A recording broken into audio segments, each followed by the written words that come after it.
Okay, so we're going to have a little look at our zipper pocket now. Now, just bear with me, I'm just going to change my thread. So what will you need for your zipper pocket? You'll need your zipper facing panel, which will have been interfaced with a non-woven fusible interfacing. Don't worry if you haven't got a non-woven, you can use a woven fusible interfacing, but you will get a really tidy, crisp line, zipper aperture if you use the non-woven. It does make a difference. I wasn't convinced, I'd never seen it done before until one of my lovely test team, Trudy, said, have you tried it? And I said no, because I hadn't. So I did, and I was completely converted. So I'd like to say it was my clever idea, I'm a genius, but actually it's not me, it was Trudy. I'm just passing it on to everybody else because I think it's a great tip and it really does work.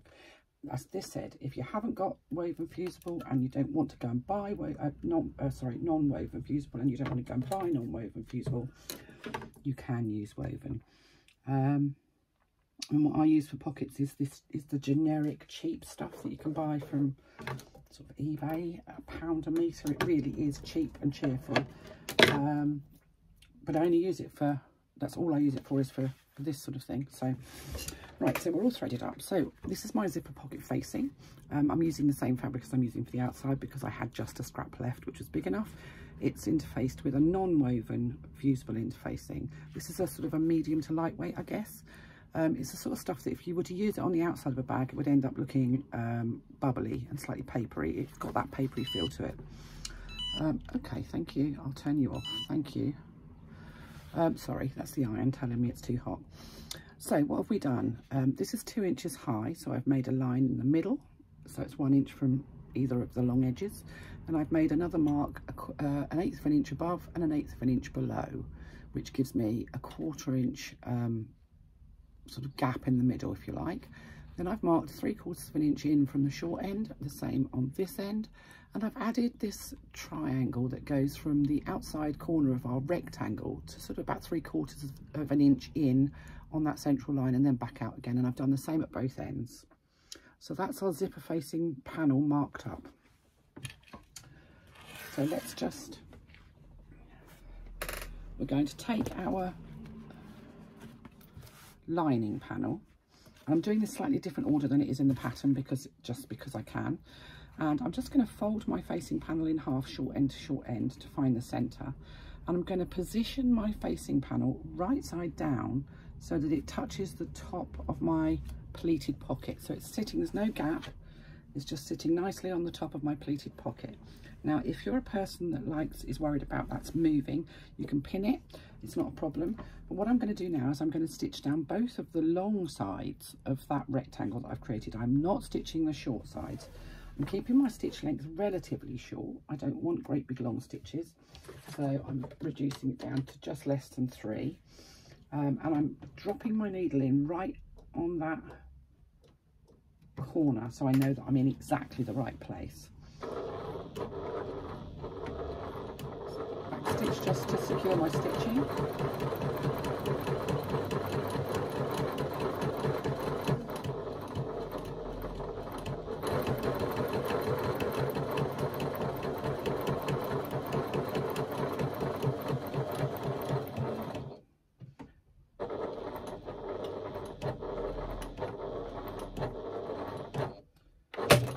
And a couple of back stitches at the other end to secure my stitching, and then the same on the bottom line of this rectangle. Again, I just drop the needle in right in the corner. If you miss that corner and you go a little bit outside, what you'll end up with is a slightly wonky rectangle, and that's not what you want.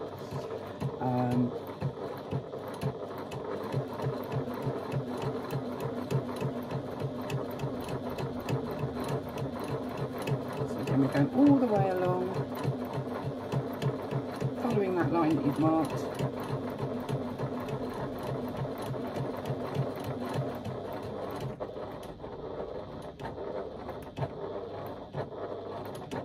And a couple of back stitches at the end.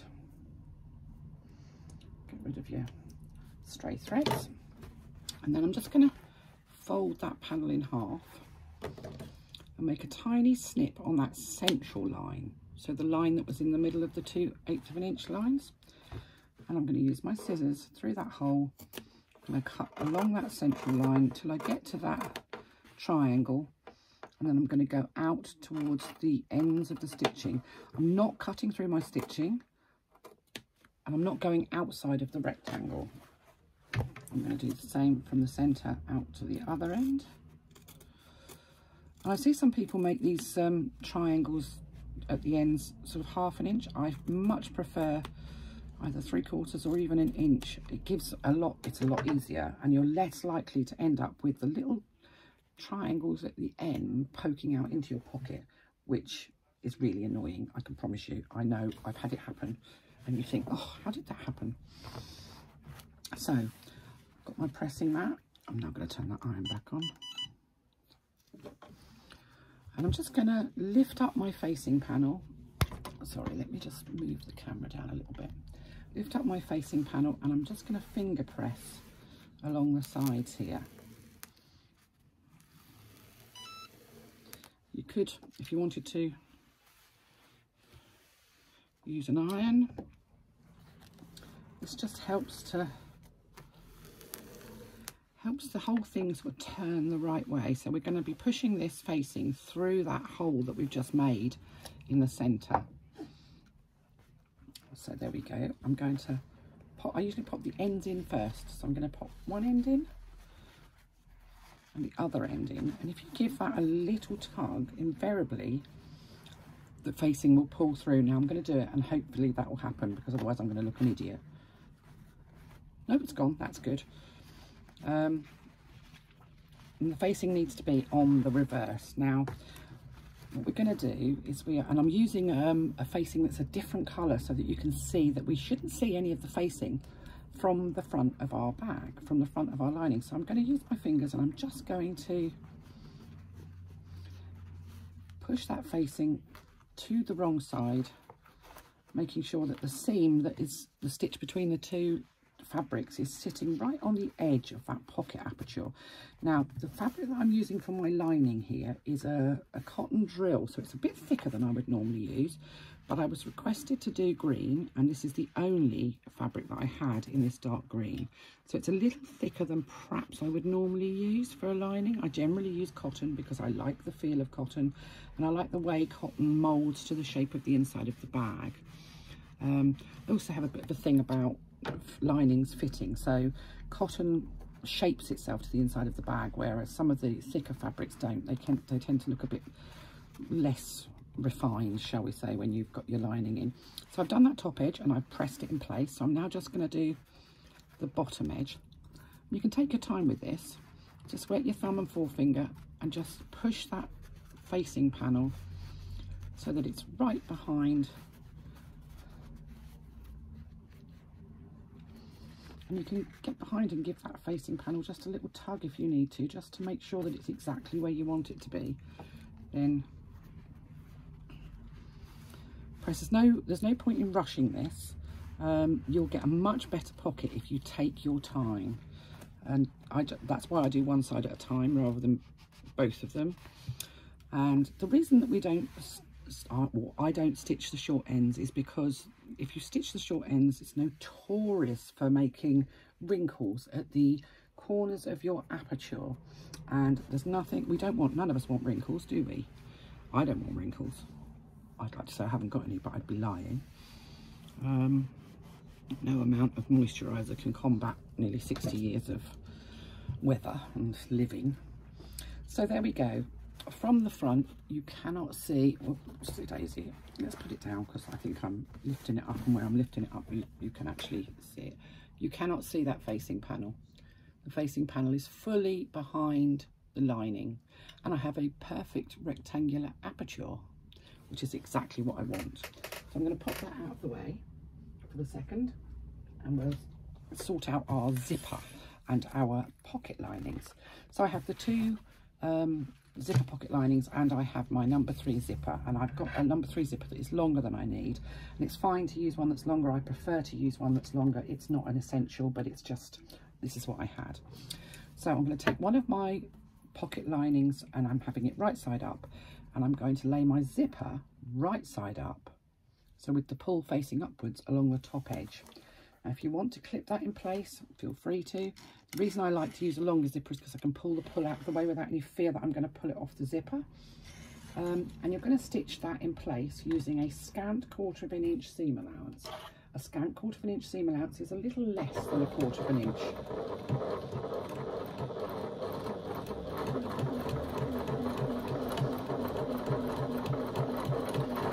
I'm just going to go all the way along the top and stitch our zipper to our zipper lining panel.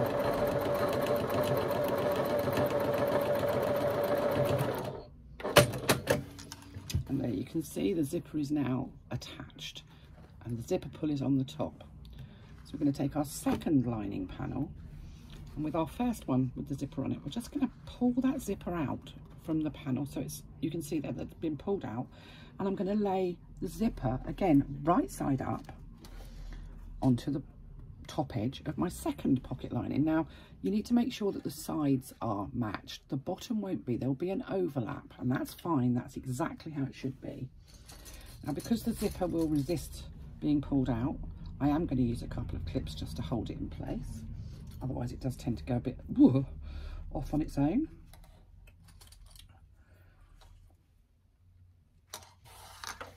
So now I'm going to stitch again down the side of this zipper using a scant 1/4 inch seam allowance to attach the zipper to the second lining panel. So what's the beauty of this method of doing pockets? It means that you won't get any zipper tape showing inside of your pocket, and that's something that really bothers me. I think oftentimes we spend a lot of time working on the exterior of our bags, and we kind of forget how important the interior is, because no matter whether the bag is for you or if you're selling it or it's for a custom order, the person that's going to see the inside is your customer or you. So you want them to see something that's really beautiful. It always seems a shame not to do the inside as well as you do the outside, and not to take that little bit of extra time, to me. That's my opinion.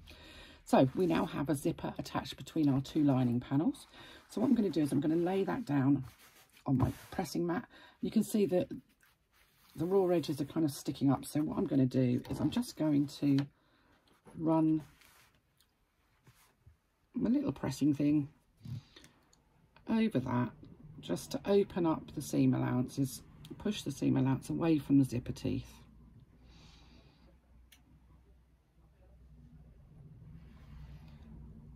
And you can press over nylon zipper teeth without any bother at all. Do be careful if you're using a metal zipper though, because once you start pressing over it, zipper teeth get mighty hot and you can get 3rd-degree burns from them. Now I like to turn it over and make sure that I've got everything from this side as well, because this is the side that you'll actually see inside of your pocket.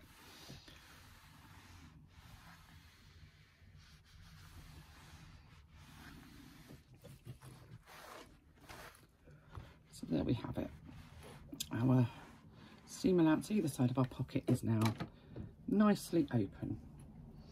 Now, because I've used a longer zipper, I'm just going to move my zipper head so that it's within the linings, and I'm just going to run a couple of stitches across those teeth right on the edge there, just to make sure that they don't move.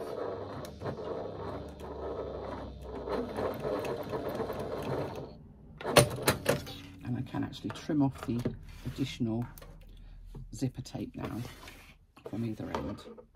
You can always do that afterwards, but I like to do it now. So I've got my pocket lining with my zipper pull facing upwards, so I've got the back of the pocket lining, the right side is facing down, and I've got it laid on my table with my zipper pull in a closed position to the left. Now I'm right-handed, and this is the right way for me as a right-handed person. If you're left-handed, let me just move my phone a little bit, then you would have it orientated the other way, so that when the pull is closed, it's to the right. So as a right-hander, and this is for a right-hander, and the closed zipper is towards the left. I'm going to take my panel that I made my beautiful aperture in, and I'm going to lay it over the top, and I'm just going to open my zipper pull a little bit. I'm going to lay it over the top of that zipper. Now, so I know a lot of people like to use glue, or they like to use double-sided tape, or you know, various different methods to hold this in place. I don't like any of those. I position it, I move it, and I stitch it. I'm going to change my foot though to a zipper foot, because that is something I need to do. And actually I don't even use a zipper foot, I use a cording foot, which is not a zipper foot, but it works for me. And many of you may notice that I'm using Teflon feet on this machine. I don't need to use Teflon feet with this because it's fabric, but it's a force of habit. I use so much faux leather that I use Teflon feet most of the time, and actually find that my machine, and this machine, even though this one isn't mine, stitches just as well with a Teflon foot as it does with a standard sewing foot. So I don't think that there's any special secret why I'm using a Teflon foot. It's pure laziness. So I'm just going to put my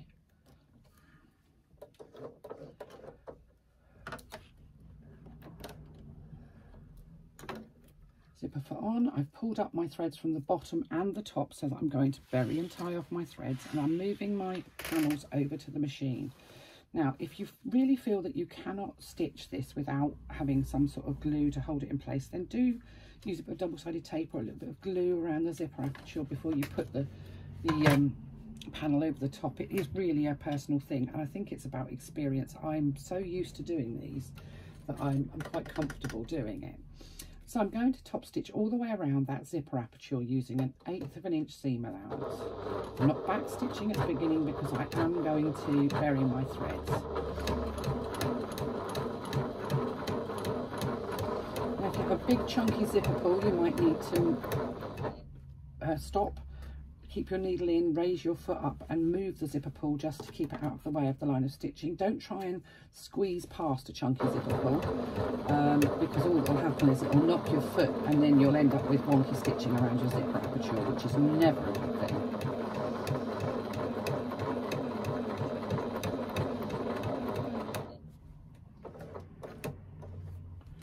So we get to the no stitching. Let's have another go with that then, shall we? Probably run out of bobbin thread now. Yes, there we go. Let's see if I've got another bobbin here that I can throw in. How very annoying, eh?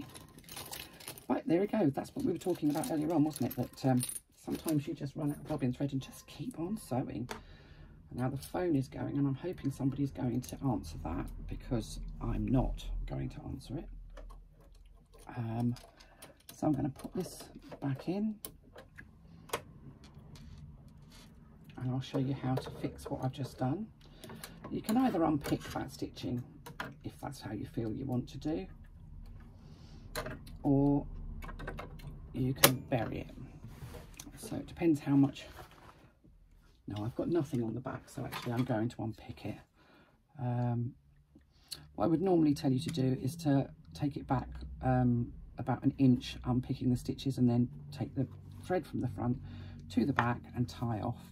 But because we've only got about 2 inches of stitching anyway, and there's no thread on the back because we ran out of bobbin thread, it's just easier to actually unpick and start again. See, there we go. I was talking about this, wasn't I? And saying how this happens.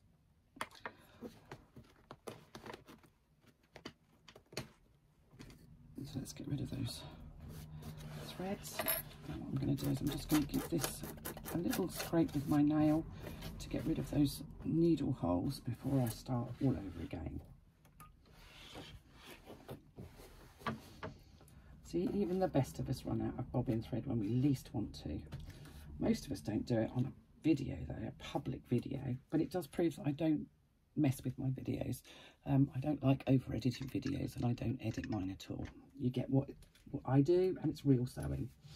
So here we go, let's try that again, shall we? We're going down around the outside of our zipper aperture using an 1/8 of an inch seam allowance.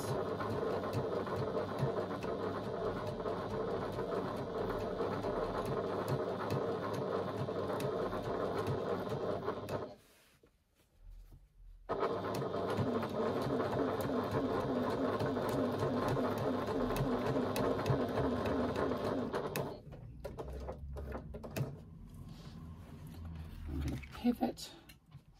I'm going to carefully hand crank over that zipper, not because the machine doesn't like going over them, but I just feel like I've got more control if I hand crank over it. As long as you're using a nylon zipper, your needle should quite easily slip between the teeth of the zipper without too much bother. So just take it slowly. If you're using a metal zipper, that's when you need to be very careful. Inserting metal zippers is an entirely different skill set.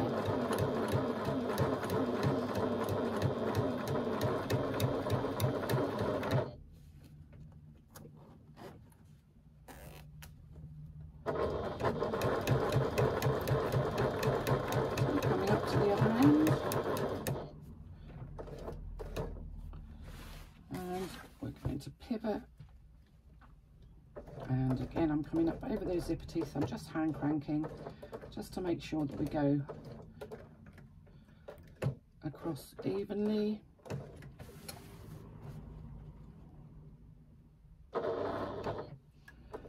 What you want to try and do is land in the last stitch hole, sorry, in the first stitch hole that you made. I'm probably about 1 millimetre out, but that's fine. I'm going to take the 2 threads from the front and the back and take them down through the last hole, which means that there will be no back stitching viewable on the front.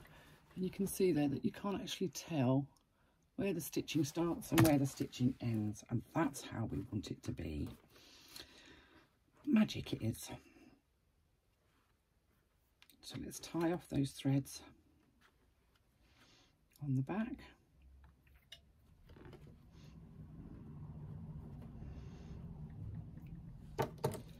And trim off the ends. Now you can use a little bit of glue to just pull them to the side if you want to, that's fine. I don't really generally do that, and I've never had any bother with them. So let's change back to my, well, it's not, I was going to say a normal foot, but it's not a normal foot, it's a Teflon foot, but it's my normal.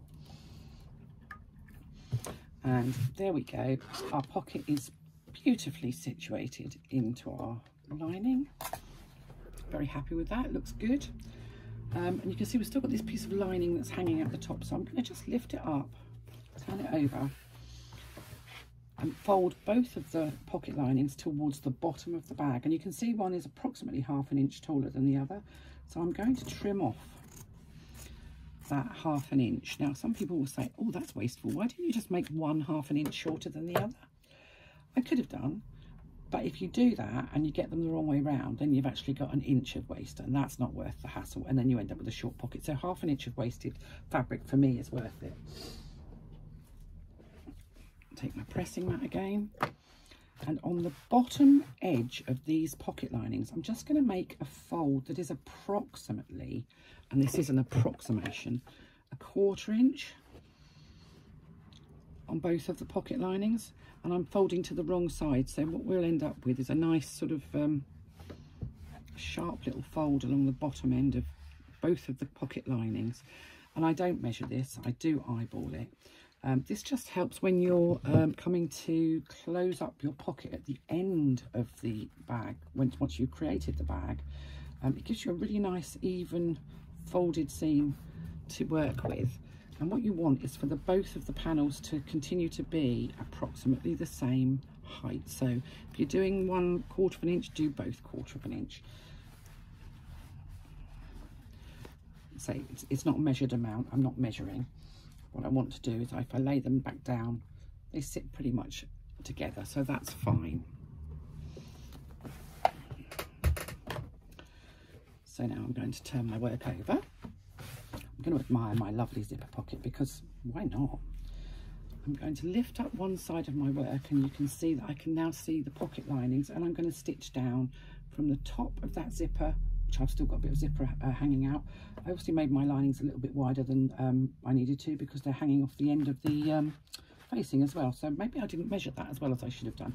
But either way, I'm just going to stitch down the side there, encompassing the facing, the zipper and the linings.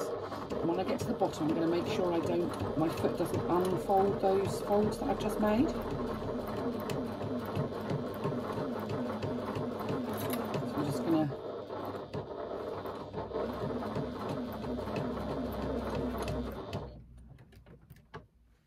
sometimes my zipper foot or the folds will catch on the base of your machine and open up. That's not good. You don't want that. So that's one side.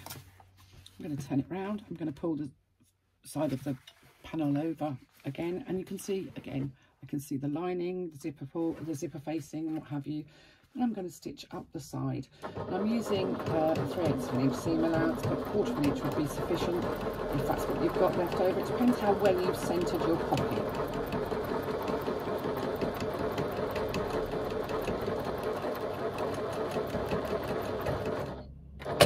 A couple of stitches at the top and the bottom to secure my threads, and I'm going to then trim off any excess seam allowance, just because we don't need any bulk behind our lining panels really.